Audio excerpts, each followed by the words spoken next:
Messieurs, bonjour. Avec vous, on va parler qualité et construction bois, évidemment. Alors à ma gauche, j'ai Monsieur Stéphane Marchesi, qui est secrétaire général PEFC France. À côté de vous, Monsieur Paquet, Philippe, vous êtes responsable, vous, de la certification produits et services construction OFCBA. Et à côté de vous, Sébastien Méa, vous êtes, vous, président de Charpente 21 et de Construction Bois 21. Alors on va commencer par vous, Monsieur Méa. Est-ce que vous pouvez nous dire en quelques mots, Charpente 21, Construction Bois 21, de quoi qu'est-ce que c'est? Alors c'est une charte de qualité et de progrès qui réunit une vingtaine de charpentiers sur la France, qui a trois volets, un volet qualité produit, un volet sécurité et valorisation de notre savoir-faire et notre personnel, et un dernier volet environnement. D'accord, c'est les charpentiers qui se regroupent et qui se disent on va travailler, on va faire de la qualité. Exactement, c'est-à-dire que c'est au-delà des normes de qualité déclaratives qui existent dans le bâtiment. On a un contrôle, un audit par un organisme indépendant, Socotec pour ne pas le citer, tous les ans qui contrôle qu'on réalise des travaux de haute qualité. Monsieur Paquet, OFCBA, ça se concrétise comment? Donc nous, on est OFCBA, donc on est gestionnaire de marques de certification qui couvrent l'ensemble du domaine bois construction, donc au niveau des produits, du service ou des experts en pathologie du bois dans la construction, notamment, donc de personnel. La plupart de nos certifications sont des certifications liées aux produits. Donc ce sont toutes des certifications qui sont inscrites dans le cadre du Code de la consommation, donc sous accréditation du COFRAC. Et le principe, c'est qu'on a trois marques de qualité spécifiques. Donc la marque CTB, qui est la marque historique de FCBA. On gère pour le compte d'AFNOR les marques NF et également la marque Acerbois, donc dans le cadre du lamellé-collé. Donc le principe de si ça vous ennuie pas, on y reviendra après sur les principes des certifications. Et on va commencer par PEFC parce que sans ressources, pas de certification pour la construction bois. Alors rapidement, PEFC, qu'est-ce que c'est? Et ensuite, si vous voulez bien nous dire ce que vous faites. D'accord. Donc PEFC en quelques mots, c'est apporter et répondre aux préoccupations environnementales des consommateurs dès lors qu'ils sont amenés à acheter des produits à base de bois. Et bien quant au fait que ce bois, il provient de forêts gérées durablement. Donc il s'agit bien, encore une fois, de rassurer dès lors qu'il y a un acte d'achat bois, quant au fait que la marque PEFC va permettre d'apporter la garantie que le bois qui est mis en œuvre dans les produits provient de forêts bien gérées, préservées. Et à ce titre-là, on demande donc à tous les propriétaires forestiers, et la démarche est volontaire bien évidemment, à tous les propriétaires forestiers de France, qu'ils soient publics ou privés, de s'engager à respecter les bonnes pratiques qu'on a définies. Ils sont contrôlés pour ça par un organisme certificateur indépendant. Ça leur permet de vendre ensuite du bois PEFC.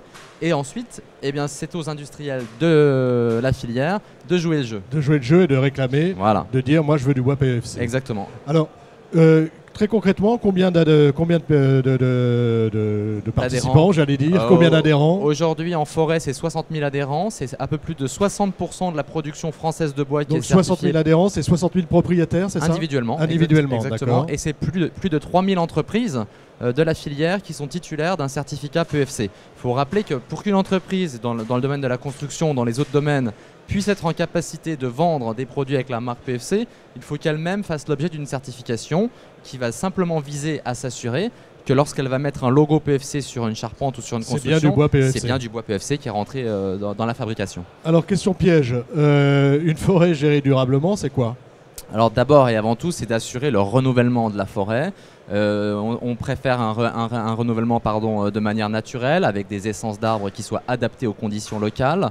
Ensuite, il y a tout un tas de critères et de paramètres sur le volet environnemental, préserver la biodiversité, protéger la ressource en eau qu'il peut y avoir sous cette forêt.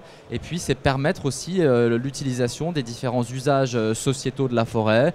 Je pense que tout le monde les connaît, tout le monde aime bien pouvoir randonner le week-end, tout le monde aime bien pouvoir chasser pour certains. Et donc, gérer durablement une forêt, c'est pouvoir produire du bois tout en préservant la biodiversité et en permettant tous ces aspects sociaux en forêt. Alors, est-ce que ça veut dire, par exemple, que je coupe un arbre, j'en replante un systématiquement. Est-ce que c'est 1 pour 1 ou peut-être 1 pour 2? Je dis des bêtises, hein, Non, mais c'est pour bien définir les choses. C'est s'assurer du maintien de l'état boisé et il y a différentes méthodes pour y arriver. La nature fait souvent bien les choses, donc la régénération dite naturelle eh bien, permet d'envisager un renouvellement de la forêt. Si la régénération naturelle n'est pas de bonne qualité, à ce moment-là, on envisage un reboisement avec des essences d'arbres, encore une fois, adaptées aux conditions locales et nous interdisons notamment l'utilisation d'essences exogènes ou étrangères. Alors, Monsieur Paquet, de votre côté, vous gérez donc 3 types de certifications, c'est ça? Comment ça se passe exactement? 3 marques de certification, donc nous avons CTB, NF et Acerbois, et nous avons plus d'une vingtaine d'applications. En fait, nous avons des applications pour chacun des produits de la construction, si on parle produit. Alors, quand on parle produit de la construction, c'est quel type? Alors, ça va si de bien sûr des éléments de structure, donc le lamellé collé, CTB structure, la fermette industrielle par exemple, la construction ossature-bois bien sûr, la charpente. On a tout le volet des panneaux, donc les panneaux CTB-X, donc c'est parfaitement passé dans le langage courant, hein, c'est une marque de certification, les panneaux de process.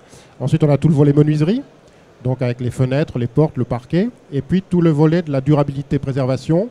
Donc on certifie les produits de préservation, les bois traités, les entreprises de mise en œuvre de ces bois traités ou des traitements curatifs, donc la marque CTB A+, et donc comme je disais tout à l'heure, une marque de certification de personnel, les experts. Pour avoir une de vos marques, une de vos certifications, est-ce qu'on doit obligatoirement en passer par du bois issu d'une forêt gérée durablement PEFC ou autre Ça n'est pas une obligation, puisqu'en fait, on n'a pas de cascading entre les marques de certification. Voilà, c'est ce que je voulais, c'est un peu ça l'idée. En revanche, c'est de plus en plus demandé. On a énormément de nos certifiés, parce qu'on est loin de PEFC en nombre, puisqu'en fait, c'est quand même plus industriel. On a plus de 600 titulaires au niveau de nos marques, et la plupart de nos titulaires sont PEFC également. Hein. D'accord. C'est une marque volontaire, ce sont des marques volontaires? Oui, alors ce sont toutes des marques volontaires basées donc, de manière très synthétique. Un référentiel à l'initiale, donc il y a la différence de charte est validée par ce qu'on appelle les parties intéressées. Donc il y a bien sûr les industriels ou les entreprises concernées. Il y a leurs clients et les associations de consommateurs, dont la répression des fraudes également. Et puis les organismes techniques, donc ça peut être le CSTB, les bureaux de contrôle, FCBA. Une fois que le référentiel est validé, donc là on définit les critères et les exigences qui vont être certifiés et contrôlés. Ensuite, l'organisme certificateur tierce partie que nous sommes va dans les entreprises 1, 2, 3, 4 fois par an, cela dépend du risque par rapport au produit. On fait un contrôle qualité, donc on contrôle systématiquement, voilà, par rapport aux autocontrôles propres de l'entreprise. Et systématiquement également, on fait des prélèvements, donc prélèvements d'échantillons de produits que l'on va tester donc, dans des laboratoires externes accrédités, qui vont nous permettre de nous assurer que la qualité promise par le titulaire est réellement là. Voilà. D'accord. Donc c'est toujours du volontariat. Donc l'idée, c'est que la promesse soit bien tenue.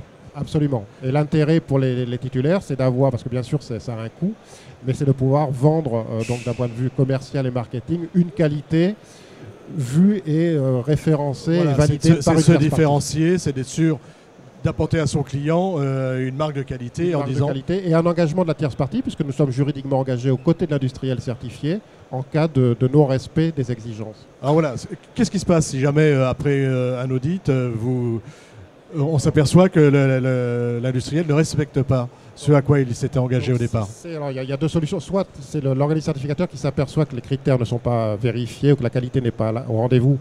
Et auquel cas, on a ce qu'on appelle des comités de marque. Donc, dans ces comités de marque, on retrouve les 3 collèges, donc les titulaires, les représentants des titulaires du marché de leurs clients, donc des bureaux de contrôle également.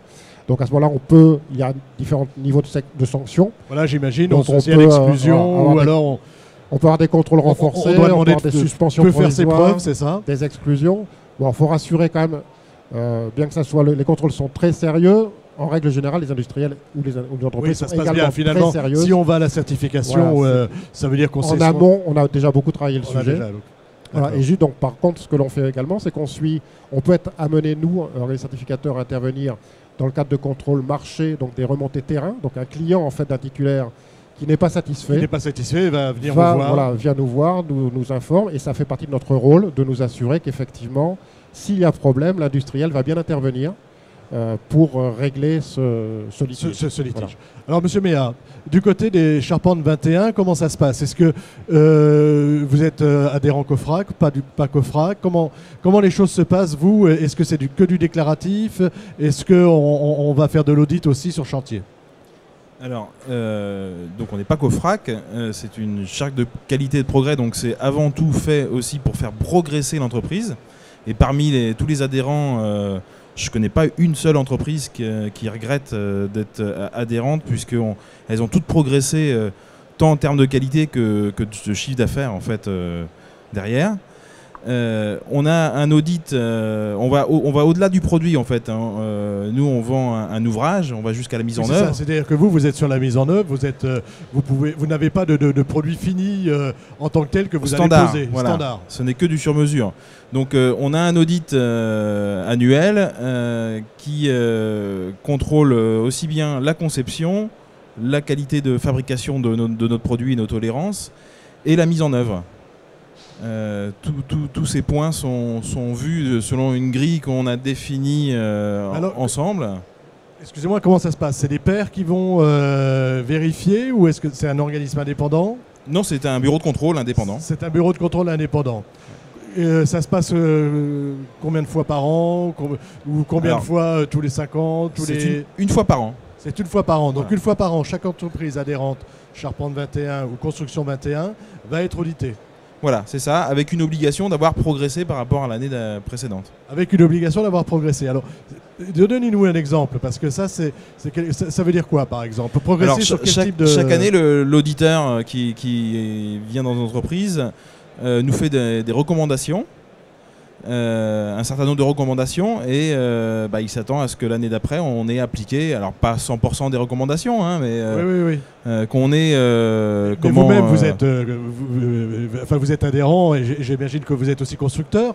Et quelle marge de progrès vous avez fait, vous? Qu'est-ce qu'on vous a demandé, par exemple, très concrètement? Alors, par exemple, en termes de conception, ça nous a obligés à formaliser toutes les hypothèses de construction qui étaient très peu formalisées en fait, dans nos entreprises. On faisait les choses par habitude et on ne le montrait pas. Formalisait pas, c'était pas formalisé. Voilà. Et là, vous avez appris à formaliser les choses. On a appris à formaliser les choses, et puis il y avait forcément des choses qui étaient oubliées ou passées sous silence, on va dire, et qui nous ont permis d'aller plus loin, de progresser. Voilà.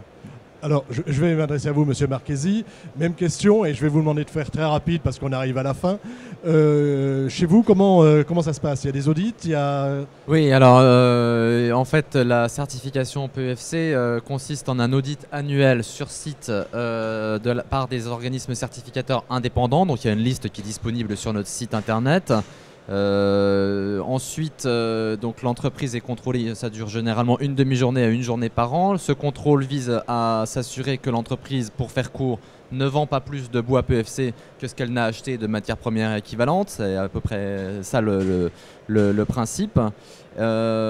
Nous avons travaillé depuis un an en partenariat avec les Démarches 21 et la Fédération Française du Bâtiment à la production d'un guide qui sort justement aujourd'hui à l'occasion de Batimat, un guide d'aide à la mise en place de la certification pour les entreprises du secteur de la construction, disponible sur notre site internet également. Donc j'invite les entreprises du secteur concerné à le consulter. Aller voir le site internet. Pour justement... pour celles qui sont intéressées, trouvent tous les éléments pour les accompagner et les aider dans la mise en place de cette certification. D'accord. Monsieur Paquet, une conclusion en quelques mots. Chez vous, pareil, site internet, on peut avoir toutes les infos qu'on veut. Voilà, en 2 mots, donc on fait un gros travail pour essayer d'améliorer la notoriété de nos marques, et notamment par la mise en place de sites dédiés. Donc vous pourrez y aller donc, sur le stand Solutions Bois. Chaque marque a son site. Voilà, pratiquement aujourd'hui, chaque quasiment. Marque a son... Donc on a des marques CTB, donc en règle générale c'est CTB, A+, B+, ou B+.fr. On a les marques NF, Parquet par exemple, .fr, sur les fenêtres également. Donc, et vous pouvez avoir les liens également via le site fcba.fr.